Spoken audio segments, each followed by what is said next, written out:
21 anos de idade eu me caso com um rapaz que era um pequeno empresário da cidade, que tem uma história muito linda também. E os meus pais foram no meu casamento para não ficar feio para a sociedade, porque até então eles também não conversavam comigo ainda, pelo fato de eu ter me apaixonado em Jesus. Meu casamento, então, meus pais foram. Um ano de casada, eu fico grávida e tive um aborto de 3 meses. Passa um tempo, fico grávida de novo, outro aborto eu tive. Descobriu que eu tinha falta de progesterona e que não conseguia engravidar, nem segurar gestação alguma sem remédio para engravidar. Então, eu tomo remédio, fico grávida novamente, e com 8 meses de gestação, então, eu tomo remédio, fico grávida novamente, e com 8 meses de gestação, justamente no dia que eu completo 24 anos de idade, nasce a minha primeira filha, Letícia, branquinha dos olhos azuis como o pai, linda. A minha mãe ainda era muito longe de mim, os meus pais não se aproximavam de mim pelo fato de eu estar apaixonada em Deus. E eu me lembro que a minha mãe, então, foi ao hospital porque era a primeira neta que havia chegado na casa. E neto quebranta muito o coração dos nossos avós, dos pais, né? Mamãe foi no hospital e eu me lembro que eu pensei assim, que coisa boa, que bom que a minha mãe veio aqui agora me ver a netinha, né? E eu lembro que quando a minha mãe chegou, passados uns 10 minutos, pediram a minha menina, a enfermeira me pediu a neném para dar banho na neném e me devolver para me ter alta. A minha mãe, então, sai do quarto, chama a minha mãe, entrega a neném, passa um pouquinho, a minha mãe sai do quarto, chamaram também meu marido, e eu fiquei sozinha. E eu ainda falei assim para Deus, que bom que nada teve que acontecer, porque a minha mãe agora voltou a falar comigo. E ela simplesmente se negava a falar comigo. E eu me lembro que naquele momento, então, entra no meu quarto a chefe da pediatria do Hospital da Mulher em Goiânia. Aquela chefe da pediatria começou a acalentar as minhas mãos, como ia me dar alguma notícia. Ela disse, mãezinha, acabou de acontecer uma fatalidade. A sua filha acabou de cair do braço da enfermeira e veio a óbito. Minha primeira filha caiu do braço da enfermeira e veio a óbito. É muito fácil você levar um bebê para casa, mas você levar um caixão é muito difícil, minha querida. Mas eu queria fazer um parêntese aqui e dizer o seguinte, lembra que a minha mãe me falava que eu ia perder um filho como ela havia me perdido para Deus? E eu fazia uma oração que Deus fizesse o que fosse preciso para encontrar o coração da minha família e se revelar a eles. A minha mãe não falava comigo, isso me doía muito. Quando então eu recebo a notícia, a minha mãe já havia recebido a notícia na porta do hospital. A minha mãe sobe as escadarias do hospital, entra no quarto e começa a gritar, filha, me perdoa. Filha, eu queria que você tivesse perdido um filho para as drogas, para o mundo lá fora, mas não nessa fatalidade. A minha mãe começa a abraçar as minhas pernas, beijar as minhas pernas. Mas foi a primeira vez que eu vi a minha mãe dizer que me amava. Foi a primeira vez que ela me deu colo.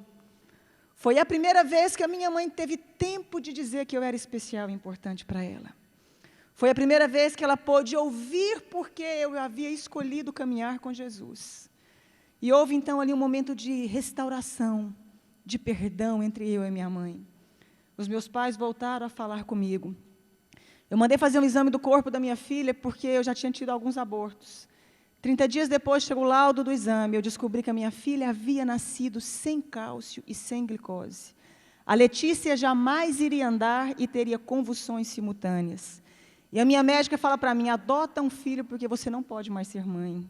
Mesmo com os remédios, sua filha veio com problema.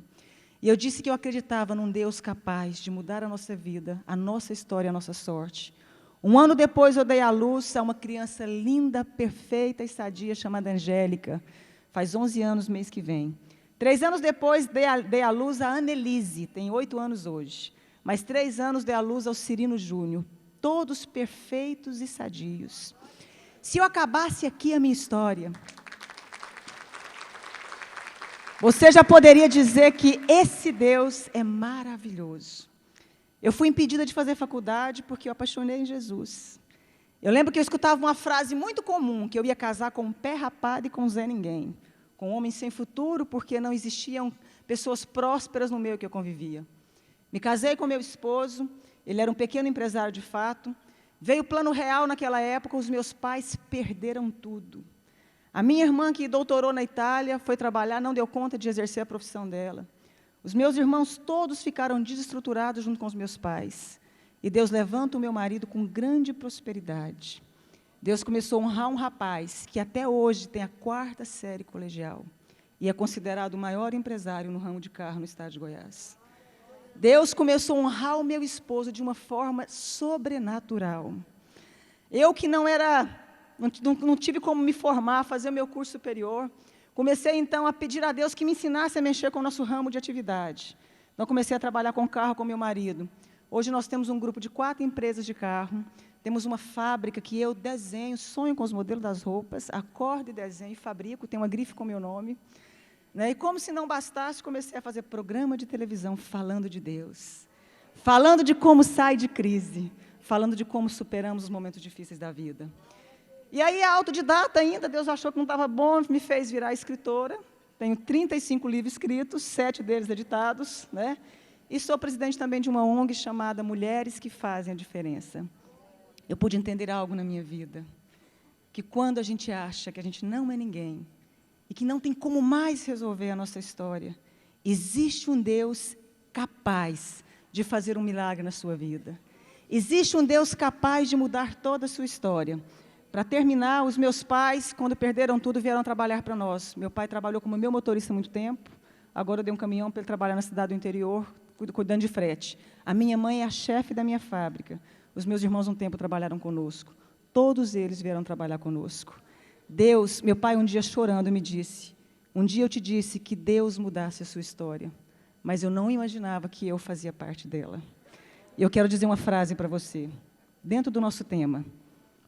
A pessoa que é covarde, ela não tenta fazer nada na vida. O fracassado, ele não termina, e o vencedor não desiste. Você nasceu para vencer.